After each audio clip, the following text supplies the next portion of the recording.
마가복음 1장 14절로 20절 말씀 함께 읽도록 합니다. 요한이 잡힌 후 예수께서 갈릴리에 오셔서 하나님의 복음을 전파하여 이르시되 때가 찼고 하나님의 나라가 가까이 왔으니 회개하고 복음을 믿으라 하시더라. 갈릴리 해변으로 지나가시다가 시몬과 그의 형제 안드레가 바다에 그물을 던지는 것을 보시니 그들은 어부라. 예수께서 이르시되 나를 따라오라. 내가 너희로 사람을 낚는 어부가 되게 하리라 하시니 곧 그물을 버려두고 따르니라. 조금 더 가시다가 세베대의 아들 야고보와 그의 형제 요한을 보시니 그들도 배에 있어 그물을 깁는데 곧 부르시니 그 아버지 세베대를 품꾼들과 함께 배에 버려두고 예수를 따라가니라. 아멘. 나를 따라오라 라는 제목으로 아침 묵상 함께 말씀 나누도록 하겠습니다. 오늘의 본문은 16절부터입니다. 갈릴리 해변으로 지나가시다가 시몬과 그의 형제 안드레가 바다에 그물 던지는 것을 보시니 그들은 어부라라고 말씀하십니다. 세례 요한은 메시아의 길을 예비하고 준비하는 것이 세례 요한의 소명이었습니다. 소임이었습니다. 그는 이제 그 소임을 다하고 역사의 뒤편으로 사라져버리는 것입니다. 이제 메시아의 시대가 도래하셨습니다. 그리고 그 메시아로 오신 예수 그리스도의 이 땅에서의 목적은 바로 영원 구원하여 하나님의 나라를 온전히 세워나가는 것입니다. 하나님은 이 하나님의 나라를 세워나가는 것에 온 우주 만물을 창조하시고 말씀으로 이 모든 것들을 붙드시고 유지하시지만 특별히 하나님의 나라를 세워나가는 것에 하나님은 하나님의 사람들을 통하여 이 일들을 이루어가 주신다라는 것입니다.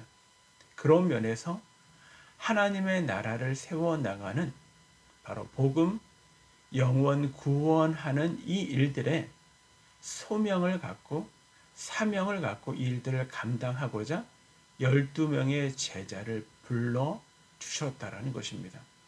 그러므로 12명의 제자의 목적은 이 땅에 하나님의 나라, 교회를 세우는 것이고 그 교회를 세우기 위하여 예수 그리스도의 복음의 말씀으로 사람들을 구원하여 그의 영혼들이 하나님의 거룩한 백성으로 세워나가는 것, 그것이 바로 12사도의 사명이었던 것입니다.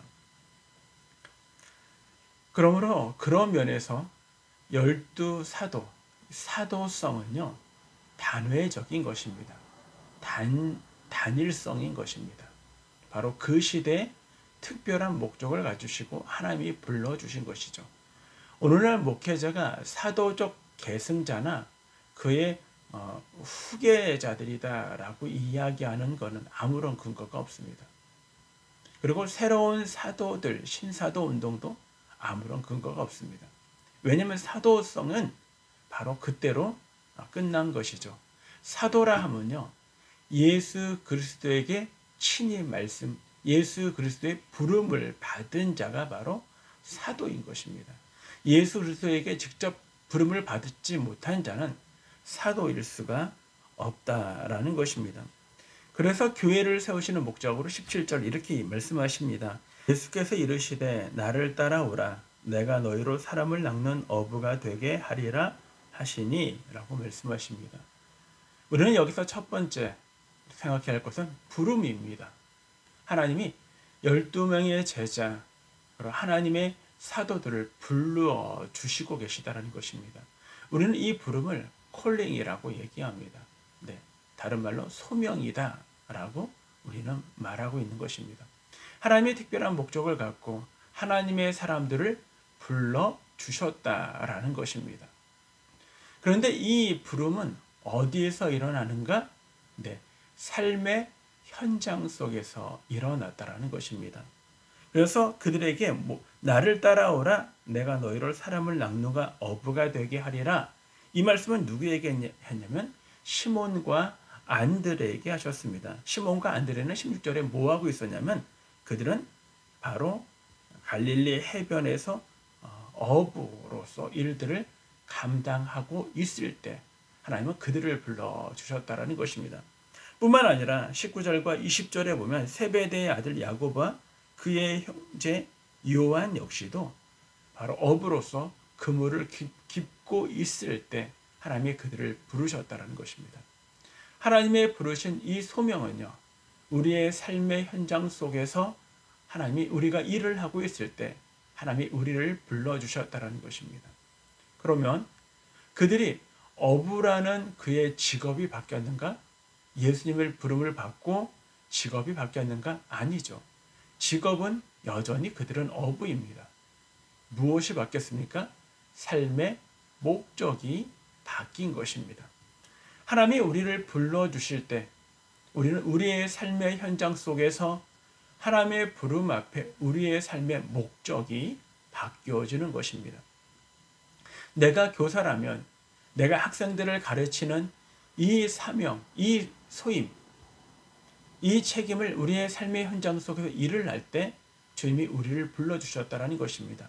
가정주부는 가정에서 가사일을 돕고 있을 때 주님이 불러주셨다는 것입니다. 직장인들은 우리의 일터 속에서 열심히 일을 할 때 하나님이 우리를 불러주셨다는 것입니다.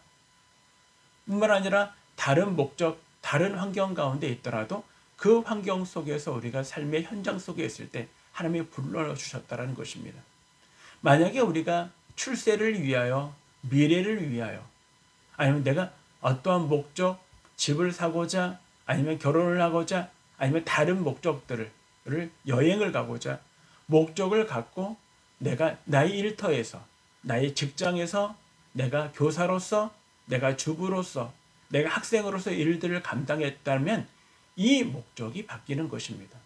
어떻게 바뀌는 것이냐면 복음을 위한 나의 삶의 목적들이 바뀌어지는 것입니다. 그것이 무엇입니까? 네, 하나님의 우리를 불러주신 그 소명인 것입니다. 그래서 소명을 받은 자는 자신이 직업이 바뀌는 것이 아니라 나의 삶의 가치, 목적이 바뀌어진다라는 것입니다. 그래서 주님 앞에 소명을 받은 자는 내가 학생이라면 학생 속에서 공부를 열심히 하며 나의 친구들과 모두에게 나의 삶의 모습으로, 나의 언행으로 내가 지켜야 할 것과 지키지 말아야 할 것들을 분별함으로 하나님이 그들 앞에서 복음의 증인으로 삶을 살아가는 것이죠. 요즘 시대는 참 그리스도인들이 그들에게 기독교가 도움을 주지 못한다라고 생각을 하죠. 기독교는 자신들에게 아무런 가치가 없다고 젊은이들은 생각을 한다는 것입니다. 왜 그렇습니까? 예수를 믿는 자나 예수를 믿는 자, 믿지 않는 자나 별반 다르지 않기 때문입니다. 예전에는 예수를 믿으면 존경의 대상이 되었습니다. 뭔가 삶이 다르고 언행도 다르고 생각하는 것도 달랐습니다. 뭔가가 순수한 것, 뭔가 착하고 남을 배려할 줄 아는 마음들이 그들에게 있었습니다. 그런데 지금의 기독교는 그렇지 않죠. 능력을 상실한 기독교입니다. 복음의 능력, 하나님의 거룩한 변화, 거룩함을 잃어버린 것이었다라는 것입니다. 그래서 우리가 하나님 앞에 부름을 받았다라는 것은요, 내가 학생을 가르칠 때, 내가 일터에서 직장이나 후배나 상사들에게 대하는 나의 태도, 나의 언행들이 바뀌어져야 한다는 것입니다. 그것이 바로 하나님의 우리를 부르신 부름이요, 그렇게 삶을 살아가는 것이 주님이 나를 불러주신 영혼 구원하여 복음으로 하나님의 제자를 삼는 것, 그 사명을 감당해내는 것입니다. 그런데 나의 삶이 바뀌어지지 아니하고 나의 목적이 바뀌어지지 않는다면 그는 하나님 앞에 부름을 받은 자가 아니라는 것입니다.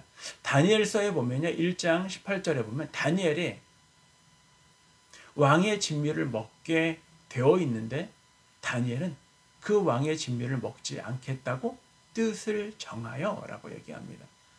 여기서 나오는 뜻을 정하였다라는 것은요, 포기해야 할 것들을 내려놓았다라는 의미가 포함되어 있는 것입니다. 마치 빌립보서 3장 18절에 보면 내가 그것을 잡으려고 달려가노라 라는 것입니다.